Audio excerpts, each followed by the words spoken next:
Chapitre 7. Suite. L'individualité, l'insouciance de l'autre et l'indifférence dans l'Église. Nous vivons aujourd'hui dans l'Église l'individualisme.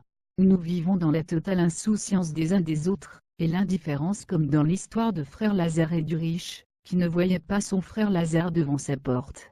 Il était tellement préoccupé par ses affaires, et certainement des choses de l'Église qu'il ne pouvait pas voir le frère Lazare, qui espérait se rassasier des miettes qui tombaient de sa table lorsqu'il mangeait. La Bible dit, et, parce que l'iniquité se sera accrue, la charité du plus grand nombre se refroidira. Matthieu 24, 12. C'est ce que nous voyons aujourd'hui. Chacun cherche son Dieu, et ne veut surtout pas avoir affaire à l'autre. Il est dit dans la parole de Dieu, la multitude de ceux qui avaient cru, n'était qu'un cœur et qu'une âme. Nul ne disait que ses biens lui appartinssent propres, mais tout était commun entre eux. Actes 4, 32. Aujourd'hui c'est totalement le contraire. Chacun cherche ses propres intérêts. C'est le Seigneur Jésus lui-même qui a représenté cela comme l'un des signes des derniers temps.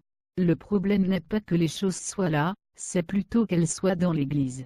Nous savions qu'elles viendraient dans le monde, parce que le Seigneur les a annoncées, mais nous sommes censés ne plus être du monde, mais dans le monde et la différence est grande. Lorsque nous parlons de ces choses, plusieurs personnes dans l'Église donnent l'étrange impression que cela est normal. Pour elles, nous sommes encore dans le monde, donc c'est normal. Mais ce qu'ils oublient, c'est qu'avant de rentrer dans l'Église, nous avons tous pris l'engagement et la décision d'abandonner et de quitter toutes ces choses pour entrer dans le monde de Dieu. Donc, ces choses ne sont plus notre partage et normal pour nous. Mais comment se fait-il que nous retrouvions ces choses dans l'Église? Et chose plus grave, c'est que cela est devenu normal pour nous, cela ne choque personne. Nous arrive-t-il de penser à ce que Dieu pense de toutes ces choses qu'il voit dans son Église aujourd'hui? Voici ce qu'il en pense, l'amertume, et toute cette souffrance que nous ressentons, lorsque nous voyons tout ce qui se passe dans notre pays, c'est ce que Dieu ressent, lorsqu'il voit ce qui se passe dans l'Église. Ce que nous lui faisons dans son Église. Qu'est-ce que vous pensez de la situation de votre pays, lorsque nous regardons autour de nous? Est-ce que vous voyez vraiment ce qui se fait? Ce que vous voyez et ressentez, c'est un peu ce que Dieu ressent, lorsqu'il voit toutes ces abominations que nous faisons dans son Église. Si vous regardez les choses qui ont été faites, et ce qui continue à être fait, et si vous ne ressentez rien dans votre cœur, c'est que vous n'êtes pas enfant de Dieu. Car Dieu est en train de nous faire voir, à travers la situation dans notre pays, ce que nous lui faisons dans son Église. Et c'est ce que nous tentons de vous faire savoir et voir à notre manière, d'une façon ou d'une autre. Nous avons blessé Dieu, et il nous a dit que nous le blessions, et nous avons ri. Nous nous sommes moqués de lui. Et nous continuons aujourd'hui encore à le faire. Or il est écrit qu'on ne se moque pas de Dieu. Nous n'avons pas considéré ce qu'il nous disait. Et il a alors décidé de nous faire ce que nous lui faisons. Et si nous n'arrêtons pas de le blesser, lui aussi continuera de nous blesser, en nous frappant là où ça fait mal, pour nous ressentions ce qu'il ressent, lorsque voit les choses que nous faisons dans son Église. Dieu dit, si nous détruisons le temple de Dieu qui est sa maison, il nous détruira aussi. Et si nous restaurons le temple de Dieu qui est sa maison, il nous restaurera aussi. Que ceux qui ont des oreilles pour entendre, entendent ce que l'Esprit dit à son Église. Plusieurs pensent qu'il a l'amour dans l'Église, et que ce que nous disons sont des rêveries. Ils sont satisfaits de leur amour, dans cette bassesse de vie chrétienne. Dans ces grands et profonds moments d'apostasie, où le Seigneur lui-même dit que l'amour du plus grand nombre refroidirait. Les païens, eux, reconnaissent publiquement leur forfaiture, mais qu'ils croient aujourd'hui que les chrétiens ne sont pas mieux qu'eux. Les chrétiens d'aujourd'hui ont les mêmes attitudes que les pharisiens du temps de Jésus. Ce sont les pharisiens des temps nouveaux. Les pharisiens au temps du Seigneur Jésus. Pour eux, ils étaient mieux que les Samaritains, mais est-ce que le Seigneur disait de leur amour?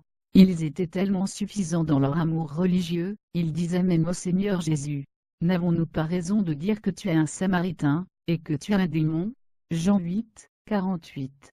Le Seigneur leur rencontra alors cette histoire du Samaritain, qui descendait de Jérusalem à Jéricho. Ils étaient scandalisés de l'attitude du Samaritain dans cette histoire, parce que pour eux, les Samaritains étaient les méchants, et eux ils étaient des hommes de bien. Ils ne se souciaient pas de ce que Dieu lui pensait de leur amour. Qu'est-ce que Dieu pense de notre amour aujourd'hui dans l'Église? C'est ce qui est plus important que les petits contentements d'amour sélectifs et communautaires. Pour nous, nous faisons fi des maigres satisfactions d'amour limité, et borgnes de ceux qui refusent de voir la vérité. Ce n'est pas ce qui nous intéresse, ce qui nous intéresse c'est ce que le maître pense de la situation, et non ce que les hommes pensent d'eux-mêmes et du travail qu'ils font. Ce qu'ils pensent ne nous intéresse pas.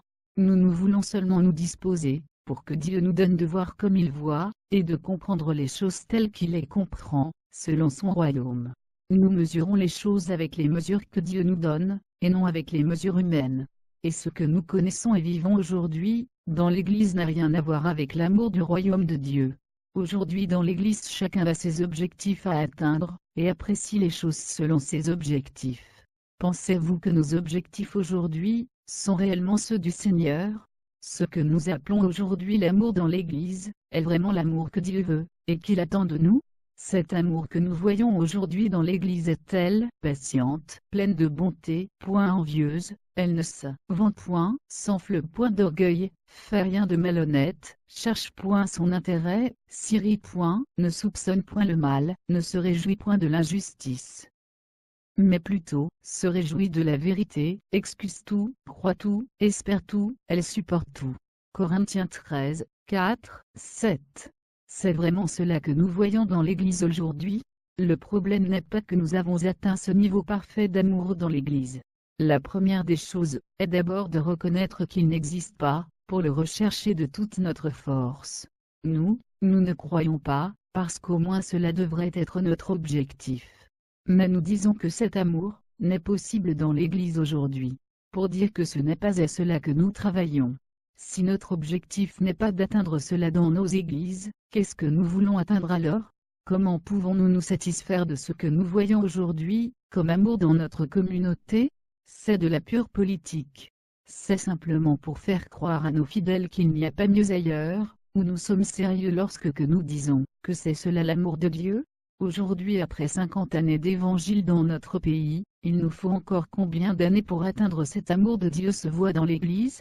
L'Église primitive avait mis combien d'années pour manifester cet amour jamais égalé dans toute l'histoire des hommes, jusqu'à même sans particulièrement le vouloir, elle a éradiqué en son sein la pauvreté, parce que les uns se préoccupaient des autres, eux qui étaient des pauvres. Exploit jamais encore égalé et réalisé dans le monde. À comparer à ce que les premiers chrétiens vivaient, c'est vraiment honteux d'appeler ce que nous voyons aujourd'hui dans l'Église, amour de Dieu. Et si nous en avons pas honte, c'est que nous n'avons jamais nous en sortir. Si nous ne reconnaissons pas que nous sommes dans l'erreur, et regretter pour nous en repentir, pour rechercher le vrai amour qui vient de Dieu, c'est que nous n'avons encore rien compris, et nous sommes encore mal partis dans ce pays. Nous devons avoir honte d'appeler ce que nous vivons amour, à moins que nous ne connaissions pas le vrai amour de Dieu, qui est manifesté dans son royaume. Qui a le temps aujourd'hui pour son frère. Rendre simplement visite à son frère, est devenu l'un des plus grands sacrifices. C'est par la volonté du sacrifice pour les autres, que commence le véritable amour de Dieu. Comme le Fils l'a fait, par amour pour le Père et pour nous, il est venu sur terre. Connaissons-nous vraiment l'amour du royaume de Dieu, que nous devons manifester dans l'Église?